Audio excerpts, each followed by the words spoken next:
पिछले वीडियो में similarity rule, triangle का सिमिलैरिटी रूल बताया गया। देखिए उस पर बेस्ड कई थ्योरम प्रूव होती हैं। सर्कल से रिलेटेड भी कई थ्योरम सिमिलैरिटी रूल पर बेस्ड हैं। देखिए एक बार मैं रिवाइज करा दूं, फिर सर्कल के बारे में आता हूं। कैसे? जैसे सिमिलर दो ट्रायंगल हैं,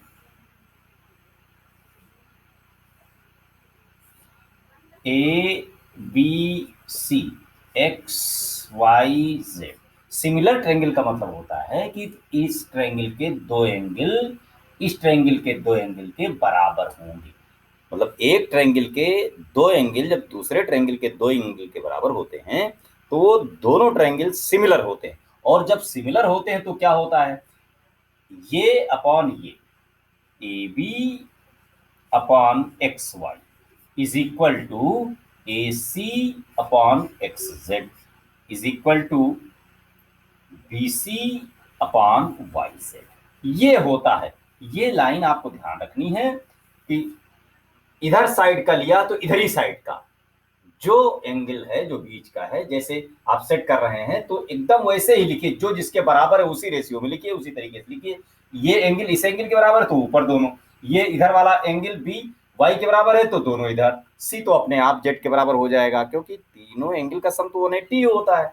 तो ये बराबर मतलब एक ही डायरेक्शन में उसी तरीके से लिखिए। तो ये अपॉन ये इज इक्वल टू ये अपॉन ये is equal to B C upon Y Z, इस तरीके से होता है। अब देखिए इसी पर बेस्ड हम कुछ थ्योरम हैं जो सर्कल से रिलेटेड हैं, लेकिन इसका यूज होना है उसमें, इसीलिए इस चीज को भले ही बाद में बताना रहा हो, लेकिन इसके बिना फिर वो प्रूव करने में वो प्रॉब्लम आती है आप लोगों को, इसलिए ये बताया गया। देखिए सर्कल में जैसे एक ये है सर्कल है, इसमें दो कार्ड हूं, एक ये कार्ड है और एक ये कार्ड है। ए बी इसका नाम है और सी डी है, ये इसको एक्स कह लेते हैं, एक्स नाम। तो देखिए दो कार्ड हैं तो दोनों जहां पर काटते हैं उनके रेशियो एकदम फिक्स होते हैं। कैसे? जैसे हम इसको ऐसे मिला लें, देखिए सिमिलैरिटी रूल हम यहाँ लगाने जा रहे हैं तो देखिए क्या रिजल्ट आता है। रिजल्ट आएगा, हम पहले नहीं बता रहे हैं, प्रूव करके दिखाएंगे। ये दो ट्रायंगल जब बनते हैं, देखिए दोनों सिमिलर हैं। कैसे? ये एंगल इसका इक्वल है, अपोजिट एंगल है, अपोजिट एंगल हमेशा बराबर रहते हैं। दूसरा, एक ही आर्क से बी और सी, ये आर्क है, इसी से डी बना हुआ है और इसी से ए बना हुआ है, मींस ये एंगल इस एंगल के बराबर होगा। दो एंगल मिल गए। अगर उधर से देख लें तो देखिए तीसरा भी बराबर अपने आप आएगा। एडी आर्क लें तो देखिए एडी से सी बना हुआ है, एडी से ही बी बना हुआ है, तो ये एंगल इस एंगल के बराबर होगा। अब इन दोनों ट्रायंगल को अलग यहां बना दीजिए, बिल्कुल एक जैसे। जैसे एक ट्रायंगल ये बनाया, दूसरा ये बना दिया। अब यहां पर नाम लिखना है, एक का नाम तो अपनी मर्जी से कुछ भी लिख दीजिए, ए एक्स सी लिख दिया। अब दूसरे वाले को ध्यान रखना है, जो जिसके बराबर, ए जैसे है तो ए किसके बराबर है, डी के, तो यहां पर डी लिखिए। एक्स, इधर वाला एक्स था तो इधर वाला भी एक्स है, तो एक्स एक्स की जगह ही रहेगा। ये बी देखिए सी के बराबर था तो सी जहां लिखा है वहां पर बी लिख दीजिए। ये दोनों सिमिलर हो गए। अब सिमिलर होते ही अपना रूल लगा दीजिए, क्या होता है, X A is upon X D, A X upon D X is equal to A C upon B D is equal to C X upon B X. ये मिल जाता है। अब यहां पर हमें क्या देखना, हमें ए सी और बी डी की जरूरत नहीं है, ए सी और बी डी की जरूरत नहीं है, हमें केवल इन लाइन को ही देखना है। तो मैंने अपनी तरफ से बनाए थे ना, दिया तो यही था इतना। तो यहां पर देखिए ये यानी a x into b x is equal to d x into c x. ये आपका रूल इसमें मिलता है कि अगर कोई इसमें एक पार्ट दिया हो, कोई एक लेंथ दी गई हो या पूरी लेंथ दी गई हो, दूसरे का एक हिस्सा दिया गया हो, तो इसको आप इस फार्मूले में फिट करके कोई भी वैल्यू निकाल सकते हैं। मतलब ये अपॉन ये, देखिए ax अपॉन इसमें जो रेशियो होगा वही रेशियो इसमें भी होगा, ये आपको याद रखना है। अब इसी तरह देखिए अगला एक और है जो इसी बेस पर है, इस तरीके से इस चीज को आप समझ जाएंगे तो बहुत सारी थ्योरम आपको समझना बहुत ही आसान हो जाएगा। अगला है जो बहुत इंपॉर्टेंट है, थोड़ा ध्यान देने का है, इससे है सर्किल का ही है, लेकिन अक्सर एग्जाम वगैरह में, टेस्ट वगैरह में उस पर बेस्ड क्वेश्चन आते हैं। जैसे सर्किल है, एक सर्किल है और इसमें एक इंटरसेक्टिंग लाइन है और एक टेंजेंट है। ये तो देखिए जैसे ये बी और ये हो गया पी और ये हो गया टी, तो यहां पर इतना गिवन है। अब हमें जो प्रूव करना है वो देखिए क्या है, ये पहले से नहीं बताएंगे क्या प्रूव करना। देखिए जो आ रहा है आप करते जाइए, रिजल्ट अपने आप आएगा। पहले से नहीं पता ये लाना है, इसलिए नहीं पढ़ाई होती है। आप करिए, करते रहिए, करते रहिए, वही आएगा। अगर आप सही चल रहे हैं तो वही आएगा जो चाहिए होगा। तो यहाँ पर भी यही सही है। तो यहाँ पर हम टी को बी और ए दोनों से मिला देते हैं। तो देखिए इसमें दो ट्रायंगल लेने हैं, हम ऐसा दो ट्रायंगल सेलेक्ट करेंगे जिसमें पी और टी आए, क्योंकि पीटी अकेला पड़ रहा है उधर। तो यहाँ पर देखिए एक एंगल ट्रायंगल ये देखिए बी है, तो यहाँ पर हम इस ट्रायंगल को पहले यहाँ बनाते हैं।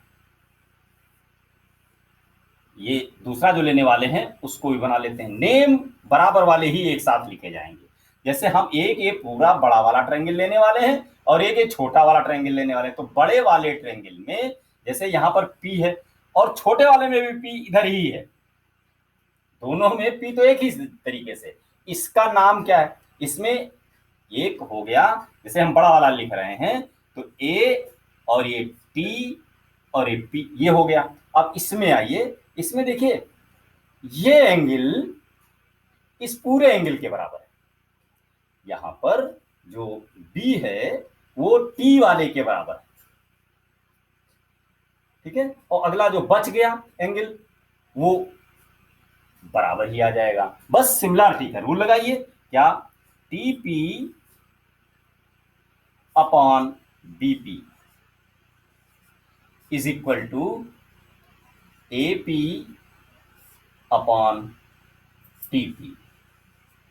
मतलब टीपी अपॉन बीपी, टीपी क्या था, ये था, ये अपॉन ये सिमिलर ट्रायंगल जब होते हैं तभी ऐसा रूल लगता है, मतलब जब एंगल बराबर हो। इसमें क्या देखिए ये एंगल तो दोनों में था और ये एंगल इस एंगल के बराबर होता है। ये रूल्स है वो उसमें सर्कल में पढ़ा है।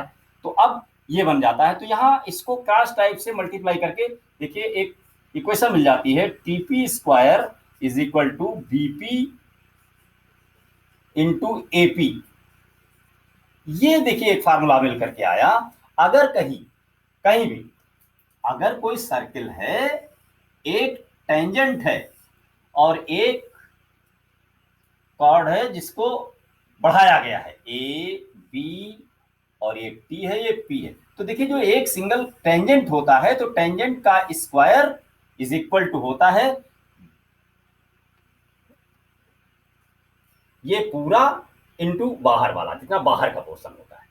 यहाँ पर नाम मैंने थोड़ा सा चेंज कर दिया है इसलिए ऐसा आएगा, ये पूरा होता है इनटू बाहर वाला। यहाँ देखिए बीपी बी पी बाहर वाला और इनटू एपी पूरा इनटू बाहर वाला, मतलब इसका स्क्वायर इज इक्वल टू पूरी लेंथ इनटू बाहर साइड वाली। अंदर वाले ने याद रख लेना है इसको। अब कोई वैल्यू इसमें गायब रहेगी तो आप उसको सॉल्व करके निकाल सकते हैं। एक ये हो गया। एक देखिए और भी है जो इसी पर बेस्ड है।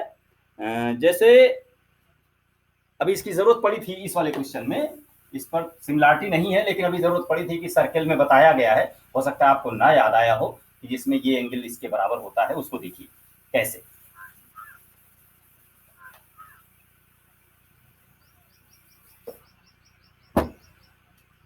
ये सर्किल है,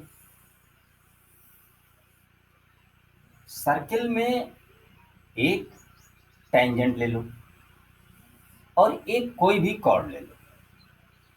तो इसके बीच में जो ये एंगल होता है, ये एंगल इधर कहीं भी कोई इन्हीं एंड पॉइंट से अगर बनाया जाए तो इसके बराबर होता है। मतलब ये जो बाहर टेंजेंट और कॉर्ड के बीच का जो एंगल है ये हमेशा उसी कॉर्ड के द्वारा सरकमफ्रेंस पे कहीं भी बनाया जाए तो इसके बराबर होता है। ये ध्यान, इसका भी प्रयोग उसमें किया गया था टेंजेंट वाले में, तो शायद इस थ्योरम को उस पर नहीं हमने बताया था इसलिए हमने कहा बता दिया। अब यहाँ पर देखिए कैसे होता है। यहाँ ये सेंटर है सेंटर से इसको एक मिलाती हुई लाइन ऊपर चले जाइए, तो यहां पर जब जाओगे मिलेगा इसका नाम, और इसको इससे मिला दीजिए।